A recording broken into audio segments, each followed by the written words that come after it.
अब खूनी मंडे के साथ साथ हमारी नई पेशकश फ्रीकी फ्राइडे भी एंजॉय करो। Check out our new exclusive horror story the devil's ring only on our Spotify podcast the horror show by खूनी मंडे। Link in description. बारिश की रात, मॉनसून, वो मौसम जिसमें बादल दिल खोल कर बरसते हैं।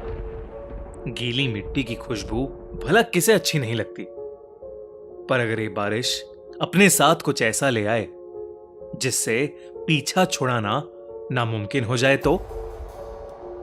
यह कहानी 32 साल के समीर की सच्ची घटना पर आधारित है। उस रात वो अपने ऑफिस से घर जा रहा था।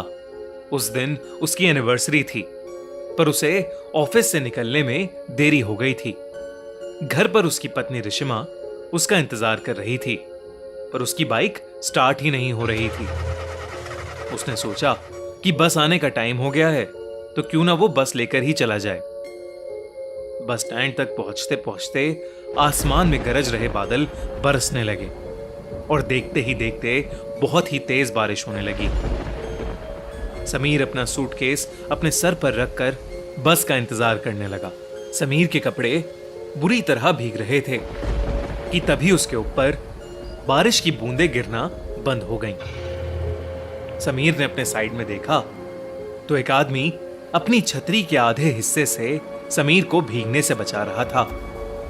समीर को यह देखकर बहुत अच्छा लगा और वो उस आदमी को देखकर मुस्कुराने लगा। उस आदमी ने हाथों में ग्लव्स, आंखों पर एक काला चश्मा और सर पर एक काली हैट पहनी हुई थी। इसीलिए समीर को वो आदमी दिखने में थोड़ा अजीब लग रहा था। तभी वो आदमी समीर को देखकर कहने लगा, ये दुनिया कितनी अजीब है ना। कहीं बारिश है तो कहीं सूखा, कहीं जिंदगी है तो कहीं मौत। समीर के पास इस बात का कोई जवाब नहीं था। उसने बस मुस्कुराकर अपना सर हिला दिया। उसी समय समीर का फोन बज पड़ा। उसने पॉकेट से जैसे ही फोन निकाला, उसका फोन उसके हाथ से स्लिप होकर जमीन पर गिर गया। समीर जैसे ही जमीन से फोन उठाने के लिए झुका, उसे कुछ ऐसा दिखा जिससे उसकी रूह ही कांप गई। उसके साथ में खड़े आदमी की टांगे ही नहीं थीं और ना ही उस आदमी के जूते के अंदर पैर थे। मानो वो आदमी हवा में झूल रहा था। समीर के चेहरे का रंग बदलने लगा, पर उसने चुपचाप अपना फोन उठाया और उसके पैरों के बारे में सोचने लगा। समीर ने उस आदमी से दूर जाने का सोचा, लेकिन जैसे ही उसने अपनी नजरें घुमाई तो उसे दिखा कि अब पूरा बस स्टैंड खाली था। आसपास किसी ऑटो का भी नामो निशान नहीं था। वहां पर अब समीर और उस आदमी के अलावा और कोई भी नहीं था।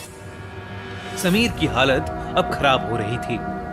देखते ही देखते बारिश और तेज होने लगी। उस तूफान के बीच उस बस स्टैंड पर वही दोनों खड़े थे। समीर को बारिश की वजह से अब कुछ ढंग से दिखाई भी नहीं दे रहा था।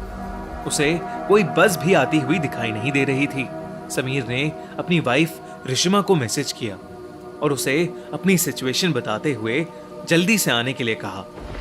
यह मैसेज लिखते ही समीर को उस आदमी की आवाज आई, रिशिमा को यहां बुलाना ठीक नहीं होगा समीर। ये सुनते ही समीर के पैरों तले जमीन खिसक गई।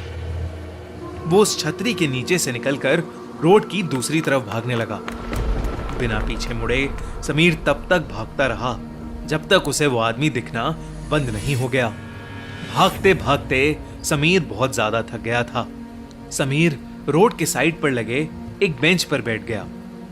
उसने अपनी तेज चल रही सांसों को नॉर्मल किया, पर तभी एकदम से उसके सर पर पड़ रही बरसात फिर से बंद हो गई। समीर ने सहमी नजर से अपने साइड में देखा तो उसकी साइड में फिर वही आदमी छतरी लिए बैठा था। ये देखकर समीर की चीख निकल गई और वो तुरंत उस बेंच से उठकर फिर से रोड की तरफ भागा। रोड पर बारिश की वजह से अब धुंध भी आने लगी थी। आसमान में कड़कती बिजली की आवाज समीर की चीखों को दबा रही थी। थोड़ी दूर आकर समीर फिर से रुक गया। वो बार बार पीछे मुड़कर देख रहा था। हाफते हाफते जब उसने सामने देखा तो बहुत जोर से बिजली कड़की। और उस बिजली की चमकती रोशनी में उसे वही आदमी रोड के बीचों बीच खड़ा दिखाई दिया। इस बार सिर्फ उसका आधा शरीर हवा में तैर रहा था। वो समीर को देखकर मुस्कुराया और उसने अपना चश्मा उतार दिया। उस आदमी की आंखें पूरी तरह से काली पड़ी थीं और उसमें से खून बह रहा था। तभी समीर को पीछे से एक बस के हॉर्न की आवाज आई। समीर ने पीछे मुड़कर देखा तो पीछे से एक बस आ रही थी। अचानक ही बहुत सारे लोगों की भीड़ भी उस बस की तरफ आने लगी। समीर को अपनी जान बचाने का और कोई रास्ता नहीं दिख रहा था। वो दौड़कर उस बस के पास पहुंचा। जैसे ही वो बस उस स्टैंड पर आई, सभी लोग धक्का मुक्की करके उस बस में घुसने की कोशिश करने लगे। उसी धक्का मुक्की में समीर उस भीड़ के बीच गिर गया। उसके पूरे शरीर पर लोगों के पैर लग रहे थे और समीर कुछ भी नहीं कर पा रहा था। बस के ड्राइवर ने भीड़ को हटाने के लिए बस को थोड़ा आगे बढ़ा दिया और समीर का आधा शरीर उस बस के नीचे कुचल गया। तड़पता हुआ समीर वहीं होश खो बैठा। तभी रिश्मा ऑटो से समीर की बताई हुई लोकेशन पर पहुंच गई। उसने समीर को रोड के बीच खून से लथपथ पड़ा देखा। उसके आसपास कोई भी नहीं था। रिश्मा समीर को जल्दी से हॉस्पिटल ले गई। समीर की जान तो बच गई, पर समीर ने अपने पैर हमेशा हमेशा के लिए खो दिए थे। वो अब फिर कभी भी चल नहीं सकता था। जब समीर ने अपने साथ हुई घटना बताई तो कोई भी समीर की बताई हुई बातों पर यकीन नहीं कर रहा था। पर जब रिश्मा ने उस बस स्टैंड से जुड़ी न्यूज रिपोर्ट्स को देखा तो उसके होश ही उड़ गए। रिश्मा ने देखा कि करीबन 10 साल पहले ऐसे ही एक केस में एक आदमी की मौत हुई थी और तब से लेकर आज तक हर साल मॉनसून के महीने में एक आदमी ऐसे ही हादसे का शिकार होता है। और पुलिस को बयान देते वक्त वो सभी एक अजीब सी काली आंखों वाले आदमी के बारे में बात करते हैं। रिश्मा समझ गई थी कि समीर भी उस काली आंखों वाले आदमी का शिकार हुआ है।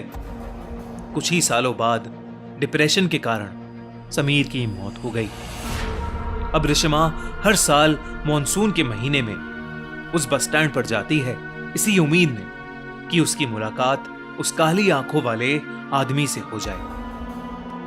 रिश्मा को हमेशा लगता है शायद वो काली आंखों वाला आदमी भी ऐसे ही किसी भीड़ के नीचे आकर मर गया होगा और अब वो सबसे अपना बदला ले रहा हो।